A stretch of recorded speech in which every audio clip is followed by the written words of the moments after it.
Welcome back. If you just joined us, you're watching the news at 10, broadcasting on Channels Television, live from Lagos. A reminder of our top stories.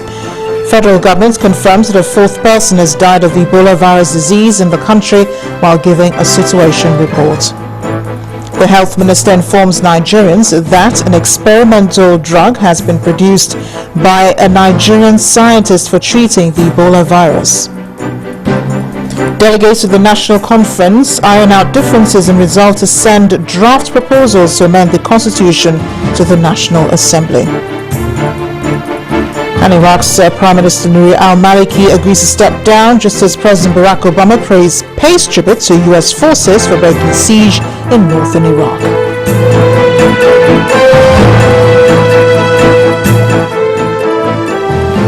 All our top stories can be found on our website, channelstv.com, and on youtube.com/channelsweb.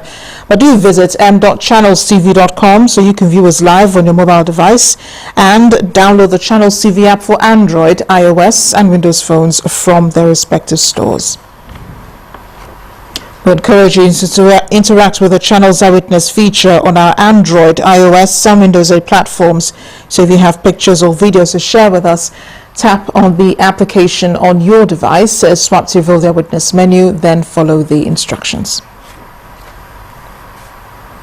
We did tell you earlier on that the Health Minister, Professor Onyebuchi, has announced that a Nigerian scientist is working on an experimental Ebola virus, experimental drug on the treatment of the Ebola virus disease. The minister said that earlier to journalists in Abuja today. Confirmed cases, out of which 3 have died. 8 are still alive. More than half of them are doing very well and actually showing signs of recovery. But 8 currently are under treatment. What is new in their treatment is that in the last press briefing we told you of a Nigerian scientist who have already offered the country one of the experimental drugs, the nano silver, and hopefully today that will reach the treatment center. We will follow all the protocols as governed by the National Health Research Ethics Code of this country in using the nano silver as part of the treatment regimen. We are also in touch with WHO to see how we can have the buy-in in the drugs, in the experimental drugs that will be donated to WHO. Minister of Health, Professor Onyebuchi. In the meantime, concerned family members and friends of the medical doctor down with Ebola virus disease and quarantined in Lagos are worried about what they call the inadequate medical treatment all the patients are currently receiving.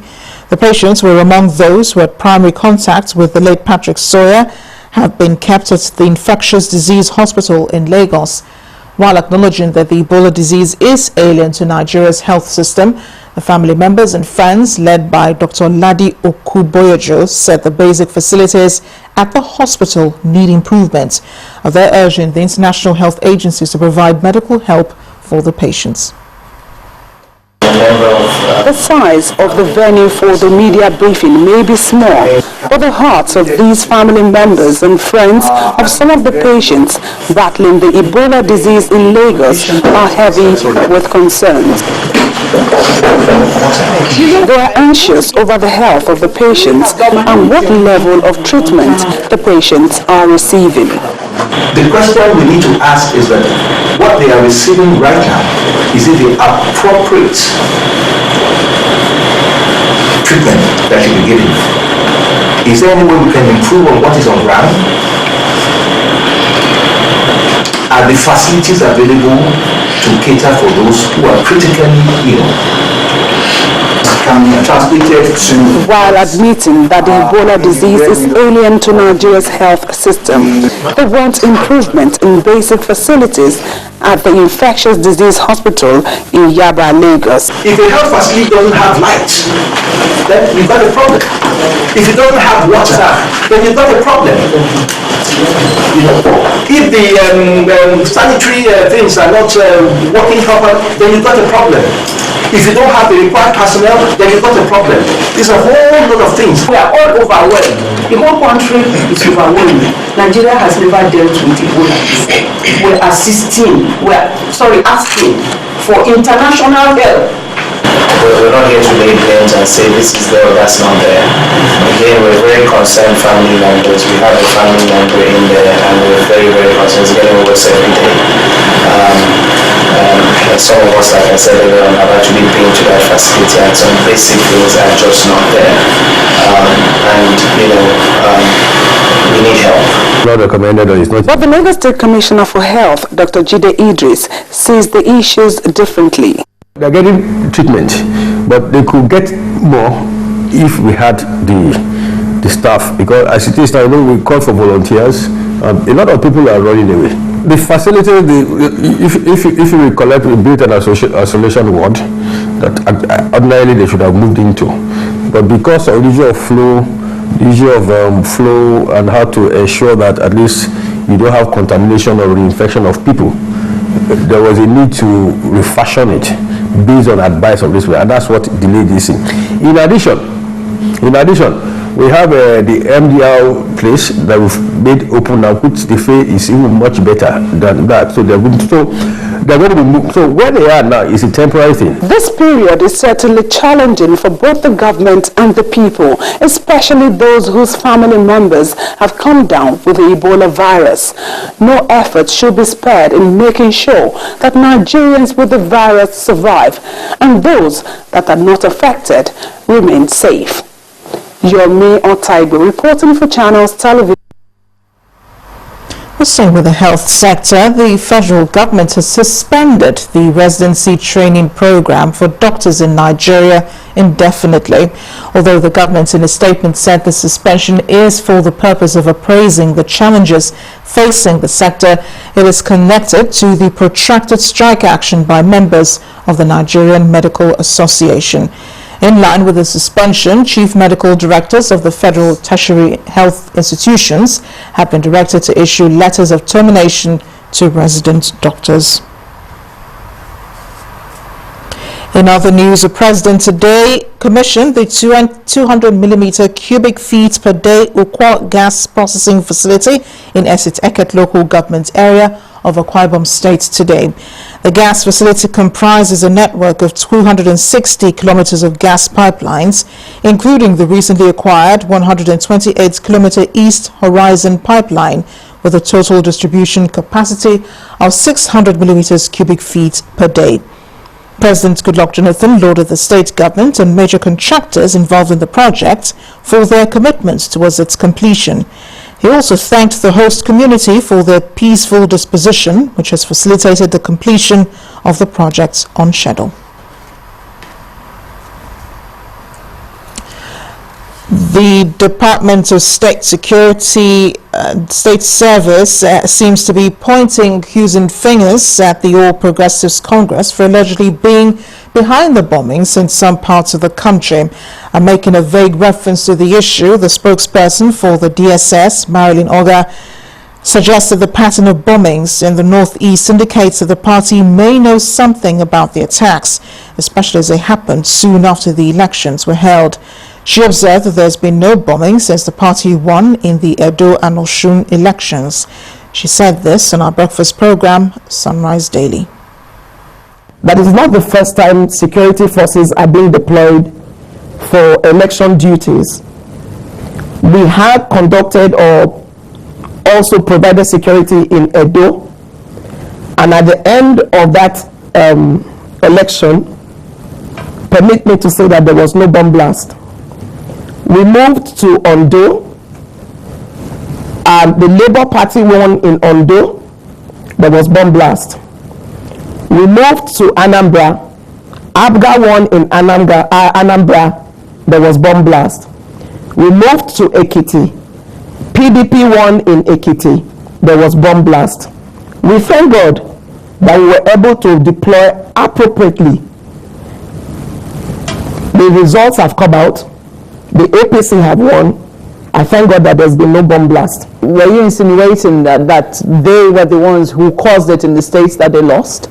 We should thank God that since after the Osun state elections, we've not had a bomb blast. Glory be to God.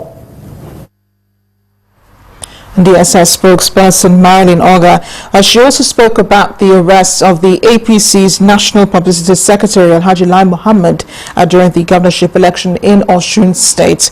Ms. Adewole explained that Alhaji Mohammed had no business being in Osogbo, the Osun State capital, on election day, and that he was arrested for wandering. I want to add, as per my last account, I think Alhaji Lai Mohammed is from Kwara State. That's not to say he has no right. There's freedom of movement, freedom of association and all that. But we know that about the time he was picked up, it was a few minutes to 12 a.m. in the morning. With all due respect and intent, was he supposed to be roaming about the streets when he knows that security was on alert? And he talked about being thrown into a black box. Let me tell you the truth. When Nigerians find themselves in a free environment, they talk in such a manner that you would take them as champions, that they can wrestle a lion with their bare hands like David and conquer the lion. When he was taken to the office, I am told, he was totally disoriented because of fear and could not even utter a word. The one he said that they told him to go and enter a black box to take him back, and he refused. Nothing like that actually happened. In the meantime, the All Progressives Congress, the APC, has reacted to the statements made by the DSS spokesperson on the conduct of the Osun governorship election. The party's publicity secretary, Alhaji Lai Mohammed, describes Ms. Oga's statements as unprofessional and irresponsible, which represents the opinion of the PDP. Alhaji Mohammed says the party wonders why the DSS spokesperson describes his movement on the night he was arrested in Osogbo as loitering. The APC also asked why the DSS did not arrest some key PDP leaders who were in Osun who were not indigents of the state. On the deployment of security for election, he said, and I'm quoting here, "Election is not war, but a celebration of democracy. Hence, DSS agents should drop their hoods and hide their menacing guns when next they're posted to police an election anywhere in the country." Lagos State's Governor Babatunde Fashola has accused the ruling People's Democratic Party of non-performance at the 50th birthday lecture in honor of the former Governor of Bayelsa State, Chief Temipire Silva. Governor Fashola said Nigerians must find the courage to vote out any non-performing government. He said this is the strongest message Nigerians can send to any government that refuses to improve the lives of its people.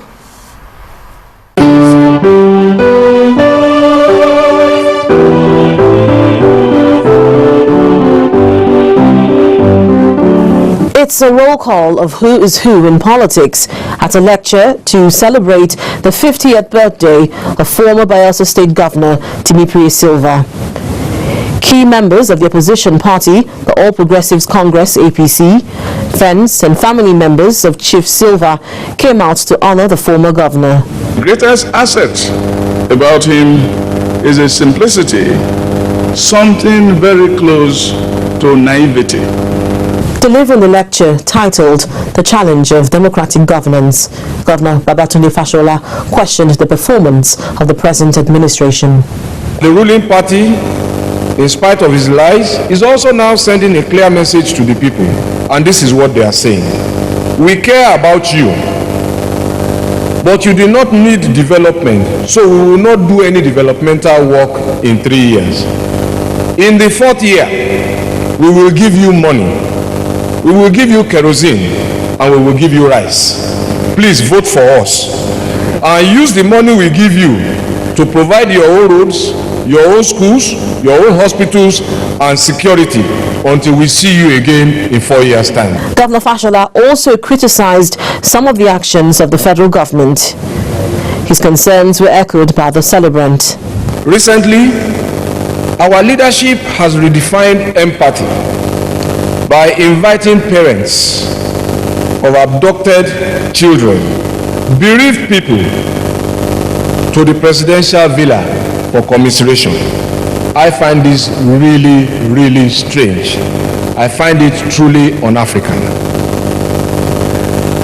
How does this sound to you? Hello, neighbor. I heard that your children were abducted. Please come and see me at home so I can sympathize with you. When we talk about 2015 and people take it lightly, I wonder, because there is a real and present danger. Former military president General Muhammadu Buhari, retired, applauded the people of Nasarawa State for resisting attempts by the State Assembly to remove the governor of the state. And I also congratulate some of the constituencies of Nasarawa State that have threatened to take the constitutional ways and means of recalling them because they didn't ask them to impeach their governor who is performing. Other party members said the 2015 elections once again presents another opportunity for Nigerians to usher in a government that would better the lives of the people. Linda Akibi, Channels Television News. Well, the presidency has responded to the comments made by the Lagos State's governor, Babatunde Fashola, that the present administration has underperformed.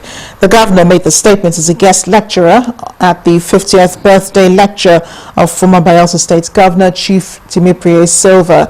But the senior special assistant to the president on public affairs, Dr. Doyin Okupe, said the president has made significant achievements in various sectors and that Governor Fashola is misleading Nigerians on the matter. The government inherited a generating capacity of about 2,800 megawatts, 10 comatose NIPP projects, and an inefficient power holding corporation of Nigeria, the privatization of which, though central to effective power supply delivery, was nevertheless seemingly unachievable. In 3 years, this administration has increased power generation from that 2,800 megawatts to approximately 5,000 megawatts, with an installed capacity of about 7,000 megawatts, which itself will have increased but for sabotage and vandalization sponsored by the opposition. In the last 3 years, through the execution of the transformation agenda, this administration, contrary to the assertions of Governor Fashola, has made significant and robust achievements. On the issue of insurgency, the president has not lied either. He has not lied on that matter, and he has not lied to the Nigerian people. Insurgency, as you will all agree with me, and as it is now, accepted worldwide, is a global phenomenon. It is not peculiar to Nigeria. Put on your television every day, you see, evidence of Islamic extremism everywhere. When insurgency in Nigeria was at its peak, it ravaged some 12 states in the north, including Abuja. In Abuja, virtually every Sunday, a bomb was going on. Every Sunday, a bomb was going off somewhere.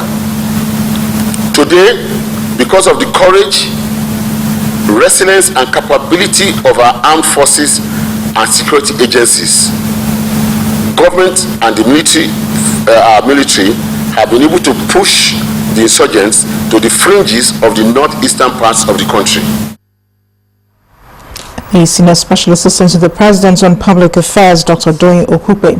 And when the News at 10 returns, the federal government expresses worry over delay in the power sector reforms. Please join us again.